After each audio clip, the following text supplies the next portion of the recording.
Selamat datang pada presentasi kami pada hari ini. Pertama-tama, saya ingin berterima kasih kepada Ibu Julisar sebagai dosen pengampu mata kuliah DFI. Nah, kelompok kami pada hari ini akan menjelaskan tentang mengelola peluang QRIS dan e-wallet di tengah tantangan literasi digital Indonesia. Nah, anggota kelompok kami terdiri dari pertama-tama saya Rinald Alfredo Gunawan dengan NIP 2024 517 dan ada Edward Anthony dengan NIM 2024 508 dan juga ada Kisas Jona dengan NIM 2024 534 dan juga Arnold Kristanto dengan NIM 2024 542. Dan yang terakhir ada Maura Anastasia dengan NIM 2024 50223. Nah, latar belakang dari kenapa kami memilih judul mengelola peluang QRIS dan e-wallet di tengah tantangan literasi digital Indonesia itu karena transformasi digital pada sektor keuangan Indonesia telah mengalami akselerasi yang signifikan dalam beberapa tahun terakhir, yang ditandai dengan pesatnya adopsi teknologi pembayaran digital seperti Quick Response Code Indonesian Standard atau QRIS dan dompet elektronik atau e-wallet. Bank Indonesia secara resmi meluncurkan QRIS pada 17 Agustus 2019 dengan tujuan menyatukan berbagai platform pembayaran yang sebelumnya terfragmentasi. Inovasi ini merupakan tonggak penting dalam ekosistem ekonomi digital Indonesia, mengingat besarnya potensi pasar dengan populasi lebih dari 270 juta jiwa dan penetrasi peningkatan perangkat pintar yang terus mengalami peningkatan. Perkembangan QRIS dan e-wallet di Indonesia menunjukkan tren pertumbuhan yang sangat pesat. Transaksi QRIS di Indonesia mencatat pertumbuhan signifikan mencapai 226,54% dalam setahun terakhir, dengan jumlah pengguna mencapai 50,50 juta dan jumlah merchant sebanyak 32,71 juta.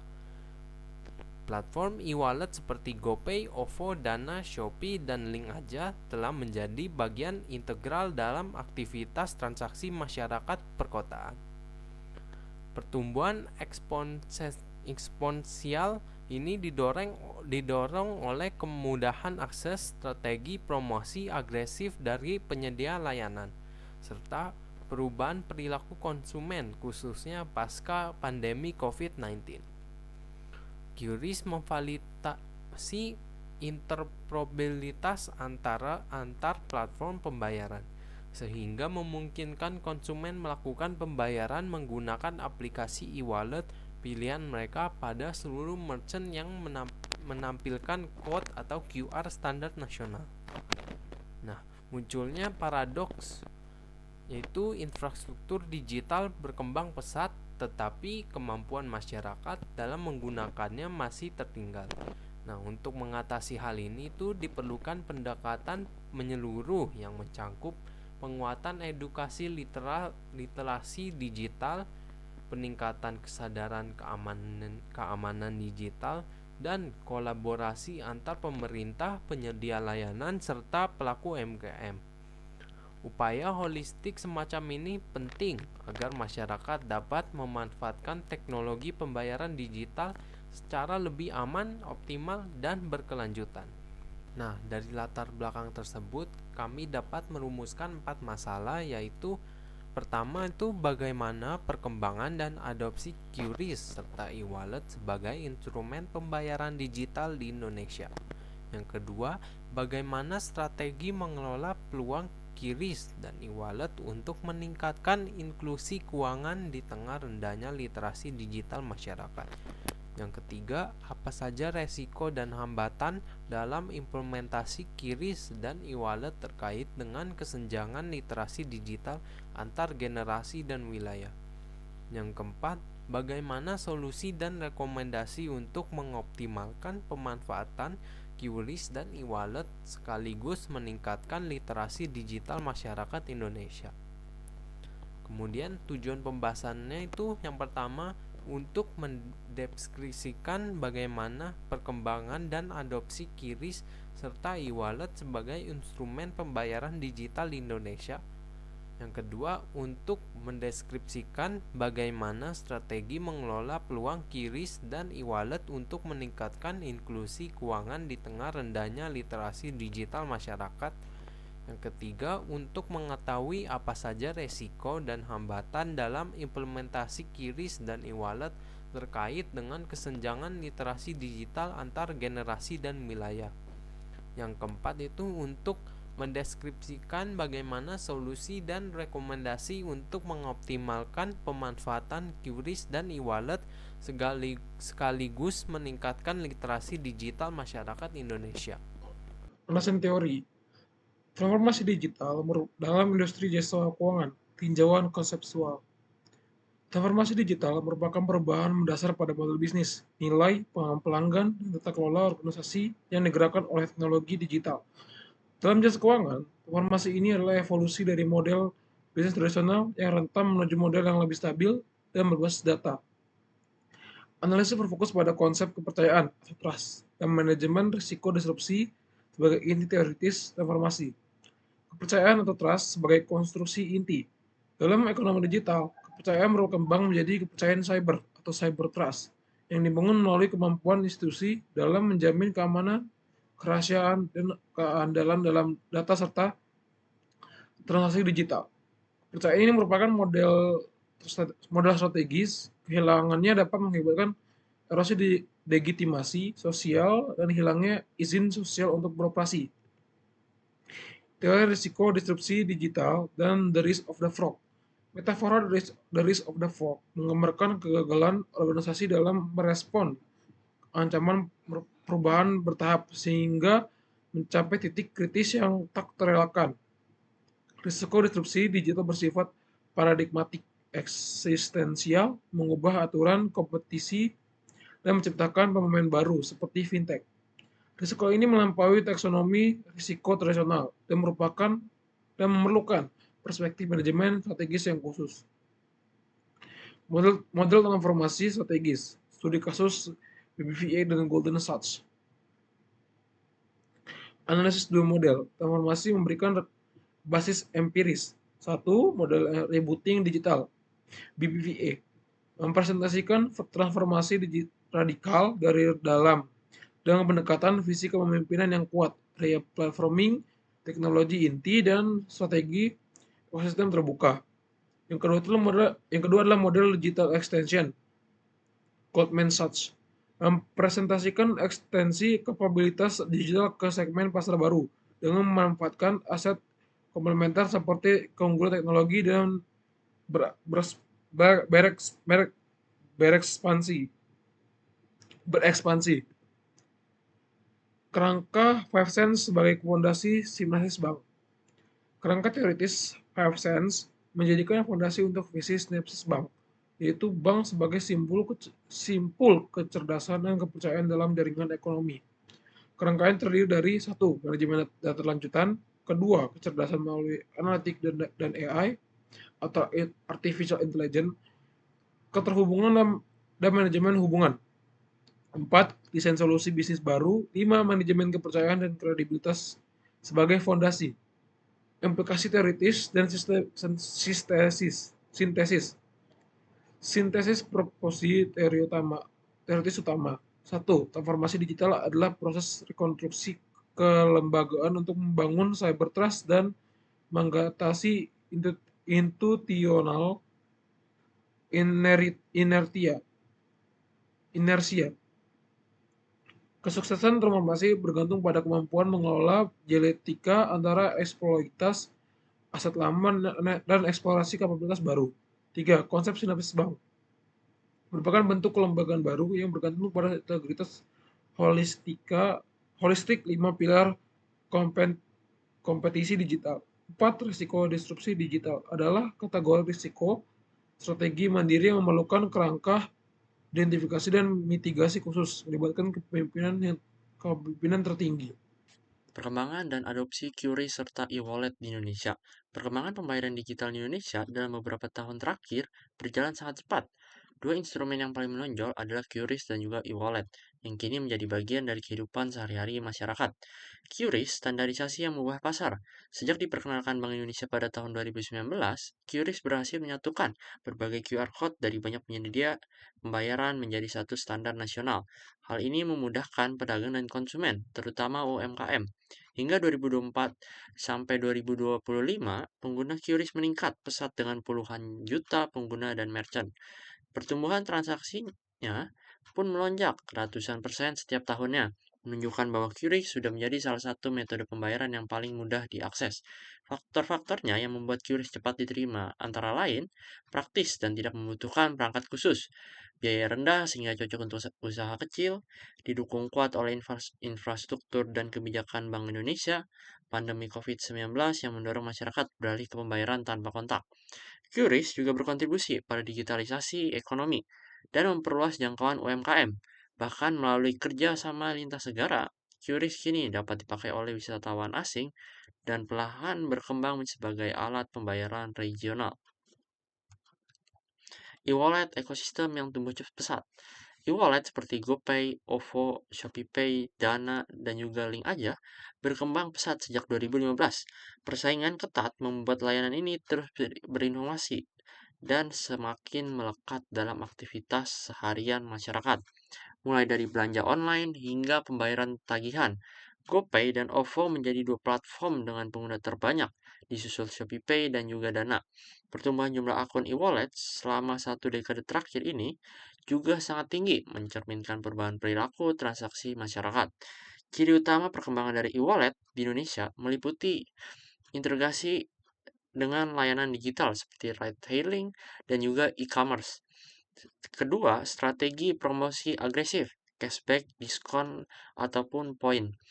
Yang ketiga, fitur yang semakin beragam, tidak hanya untuk pembayaran, tetapi juga investasi, asuransi, dan juga pinjaman. Yang terakhir, pola pengguna yang luas, khususnya untuk belanja online dan transfer uang. Peran di kepercayaan digital, information we trust. Kepercayaan adalah fondasi dari seluruh sistem pembayaran digital. Tanpa rasa aman, masyarakat itu tidak mau meninggalkan konsep uang tunai. Konsep information we trust muncul melalui teknologi pengamanan seperti enkripsi dan juga tokenisasi. Yang kedua, regulasi dan juga pengawasan ketat oleh Bank Indonesia dan juga otoritas jasa keuangan. Yang ketiga itu transparansi yang memungkinkan pengguna memantau riwayat transaksi secara real time. Yang terakhir itu seperti edukasi dan literasi digital untuk mengurangi resiko penipuan dan kesalahan pengguna. Kontribusi terhadap inklusi keuangan. QRIS dan e-wallet ini memiliki dampak besar terhadap perluasan akses keuangan. Banyak masyarakat yang sebelumnya itu tidak memiliki rekening bank kini menjadi bisa menggunakan layanan keuangan digital. UMKM kecil seperti pedagang kaki lima dan usaha informal kini dapat menerima pembayaran non-tunai dengan mudah tanpa biaya besar. Tantangan yang masih dihadapi itu, meski tumbuh cepat, beberapa hambatan yang masih muncul antara lain itu seperti infrastruktur internet yang belum merata, ancaman keamanan cyber dan penipuan digital, literasi digital yang masih belum sejalan dengan tingkat penggunaannya. Arah perkembangan ke depannya ekosistem pembayaran digital akan terus berkembang melalui teknologi seperti AI dan juga blockchain, integrasi QRIS lintas negara, serta pembentukan ekosistem super app. Selain itu, rencana Bank Indonesia untuk mengembangkan rupiah digital juga berpotensi memperkuat infrastruktur pembayaran nasional. Ya, jadi strategi mengelola peluang QRIS dan juga e-wallet untuk meningkatkan inklusi keuangan di tengah rendahnya literasi digital. Pemanfaatan QRIS dan e-wallet ini membuka peluang besar bagi peningkatan inklusi keuangan di Indonesia. Namun, rendahnya literasi digital masih menjadi hambatan utama untuk memastikan teknologi pembayaran digital benar-benar bermanfaat bagi masyarakat luas. Strategi pengelolaan harus berfokus pada tiga aspek utama. Yang pertama itu edukasi, infrastruktur, dan juga kepercayaan. Yang pertama, edukasi dan pelatihan digital harus dilakukan secara terstruktur dan mudah dipahami, terutama bagi pelaku UMKM dan masyarakat di daerah terpencil. Pendekatan praktis terbukti paling efektif karena memberikan pengalaman langsung dalam menggunakan QRIS dan juga e-wallet, sehingga mampu meningkatkan pemahaman secara signifikan. Yang kedua, penguatan infrastruktur digital dan pendampingan teknis berkelanjutan menjadi kunci. Akses internet yang memadai dan dukungan teknis setelah pelatihan memastikan masyarakat tidak hanya memahami teknologi, tetapi juga mampu menggunakan dalam aktivitas ekonomi sehari-harinya. Ketiga, edukasi keamanan digital yang perlu diperkuat untuk melindungi masyarakat dari risiko penipuan dan penyalahgunaan data. Pemahaman dasar mengenai keamanan transaksi akan meningkatkan rasa aman dan kepercayaan dalam bertransaksi secara digital. Selanjutnya, apa saja risiko dan hambatan dalam implementasi QRIS dan e-wallet terkait dengan kesenjangan literasi digital antar generasi dan wilayah? Pertumbuhan QRIS pada April 2024, data Bank Indonesia menunjukkan pertumbuhan transaksi QRIS mencapai 194,06% secara tahunan pada April 2024, dengan jumlah pengguna mencapai 48,90 juta dan merchant sebanyak 31,86 juta. Meskipun angka pertumbuhan sangat mengesankan, terdapat berbagai risiko dan hambatan signifikan yang berkaitan dengan kesenjangan literasi digital antar generasi dan wilayah. Tantangan utamanya, kesenjangan literasi digital menciptakan hambatan signifikan dalam adopsi dan kepercayaan masyarakat terhadap sistem pembayaran digital. Yang pertama, kesenjangan literasi digital antar generasi. Perbedaan adopsinya, generasi Z dan milenial mempunyai adaptasi yang tinggi, mengintegrasikan QRIS dalam aktivitas harian, sedangkan generasi tua ragu menggunakan teknologi digital, persepsi sistem terlalu rumit atau tidak aman. Lalu dampak pada UMKM, kesulitan memahami cara kerja QRIS, hambatan dalam registrasi dan pengelolaan aplikasi e-wallet, kendala rekonsiliasi transaksi digital dengan pembukaan manual, hambatan psikologis akibat kompleksitas teknologi yang dipersepsikan tinggi. Yang kedua, ketimpangan infrastruktur digital antar wilayah. Perbedaan perkotaan dan pedesaan. Yang pertama dalam aspek jaringan internet. Perkotaan 4G atau 5G stabil, sedangkan pedesaan terbatas dan tidak stabil. Lalu yang kedua, adopsi QRIS, perkotaan tinggi, lalu pedesaan rendah. Aspek yang ketiga, kepemilikan smartphone. Perkotaan spesifikasi memadai, sedangkan pedesaan dengan spesifikasi yang rendah. Dampak infrastruktur terbatas. Yang pertama itu transaksi gagal, timeout, atau error. Lalu pengalaman pengguna yang negatif. Lalu penurunan kepercayaan terhadap sistem digital. Lalu merchant kembali ke transaksi tunai. Lalu yang ketiga, resiko keamanan digital. Modus penipuan yang umum, yang pertama pemalsuan QRIS. Mengganti kode QR, merchant asli, dan kode palsu. Lalu yang kedua, bukti pembayaran palsu. Manipulasi screenshot transfer. Lalu yang ketiga, phishing. Tautan palsu mengatasnamakan penyedia e-wallet. Lalu yang keempat, social engineering. Manipulasi untuk mendapat PIN atau OTP. Lalu kerentanan masyarakat. Tidak mampu mengenali tanda-tanda penipuan, kurang memahami prosedur keamanan yang benar, minimnya sosialisasi keamanan digital di daerah terbatas. Lalu kekhawatiran penyalahgunaan data pribadi dan finansial. Lalu poin keempat, kompleksitas, edukasi dan sosialisasi. Program yang ada, Festival Ekonomi Keuangan Digital Indonesia, lalu onboarding UMKM, program literasi keuangan digital. Lalu ada hambatan pemerataannya, konsentrasi program di wilayah perkotaan, keterbatasan SDM, pelatih di daerah pedesaan, minimnya infrastruktur pendukung seperti ruang pelatihan dan perangkat, lalu biaya logistik yang tinggi untuk daerah terpencil. Lalu tantangan untuk penerapannya, yang pertama, pendekatan edukasi harus disesuaikan dengan karakteristik demografis, lalu diperlukan bahasa yang mudah dipahami dan contoh yang relevan. Lalu yang ketiga, media penyampaian yang berbeda untuk setiap kelompok target. Lalu pertanyaan yang keempat, Bagaimana solusi dan rekomendasi untuk mengoptimalkan pemanfaatan QRIS dan e-wallet sekaligus yang meningkatkan literasi digital masyarakat Indonesia? Latar belakangnya, Bank Indonesia mencatat hingga semester 1 2025, QRIS mencatat 6,05 miliar transaksi senilai 579 triliun dengan 58 juta konsumen dan 41 juta merchant.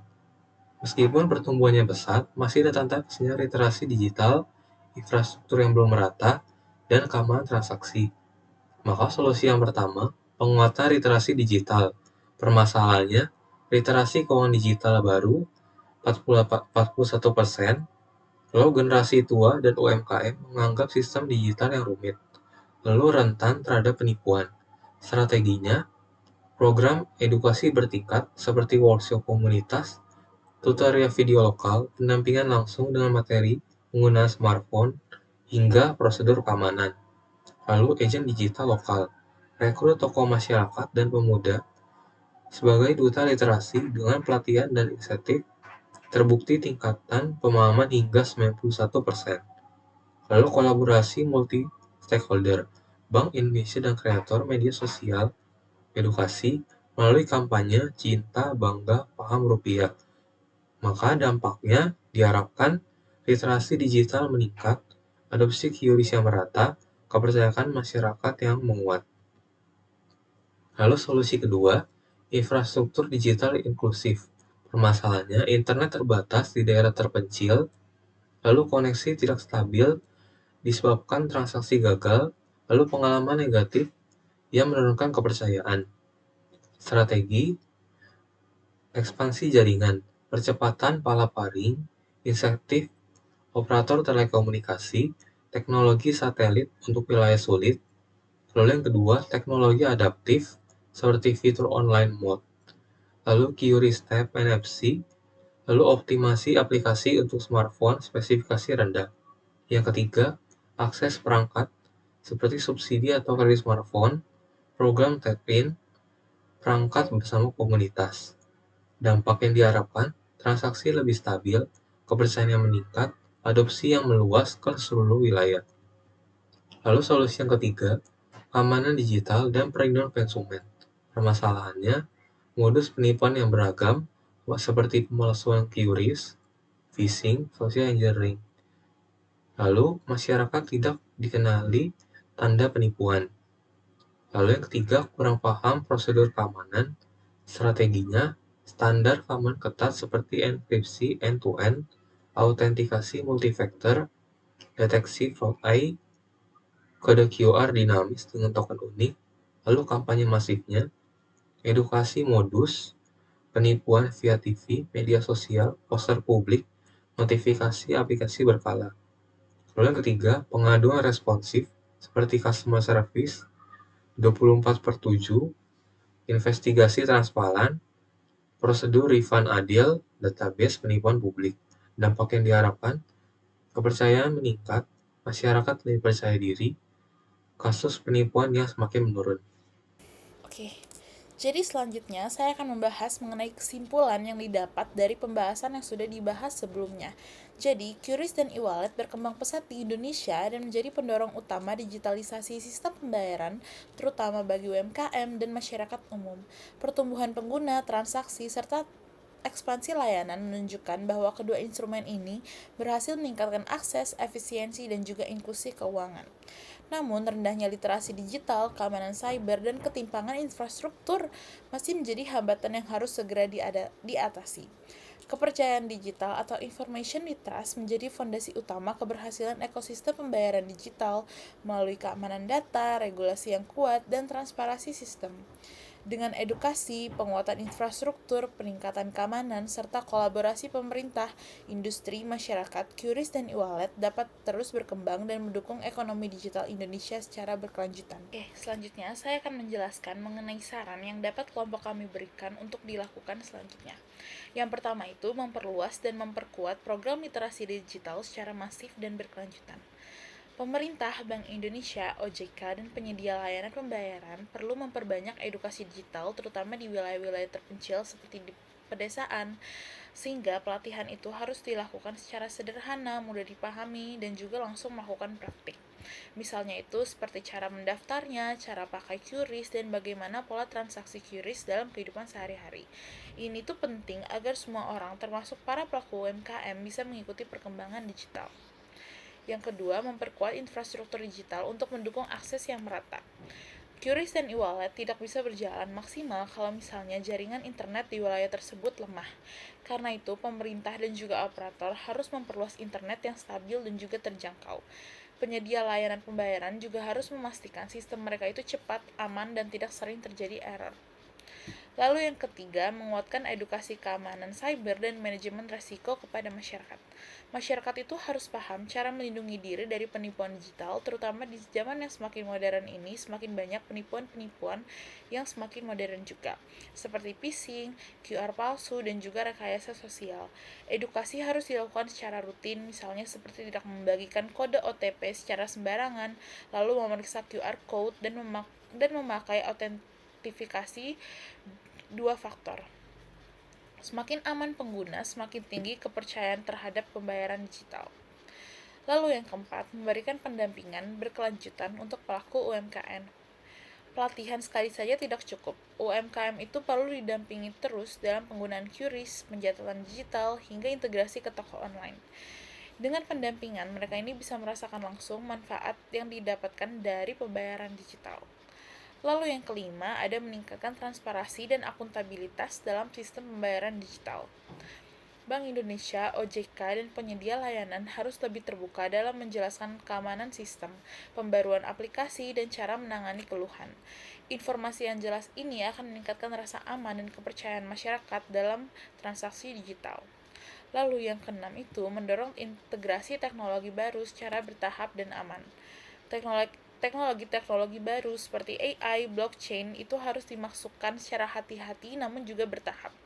Harus ada uji cobanya dan juga harus ada edukasinya lagi kepada masyarakat supaya masyarakat itu nggak bingung dan juga nggak takut dalam menghadapi teknologi baru yang datang. Lalu yang ketujuh atau yang terakhir, menumbuhkan mindset atau pola pikir positif terhadap transaksi digital. Jadi saat ini tuh masih banyak masyarakat yang ragu memakai pembayaran digital karena kebiasaan yang lama atau pola pikir tradisional akan kebiasaan pembayaran yang lama. Sehingga perlu dilakukannya kampanye yang menarik. Misalnya itu seperti adanya testimoni, cerita-cerita sukses dari para pelaku UMKM, dan juga contoh nyata manfaat QRIS. Cara ini itu bisa membantu masyarakat lebih percaya dan mau beralih ke transaksi digital. Sekian presentasi kami dari kelompok 6 mengenai pembahasan materi mengelola peluang QRIS dan e-wallet di tengah tantangan literasi digital Indonesia. Mohon maaf apabila ada salah kata dalam penyampaian. Semoga materi yang telah kami sampaikan dapat menambah wawasan dan berguna untuk kedepannya. Terima kasih.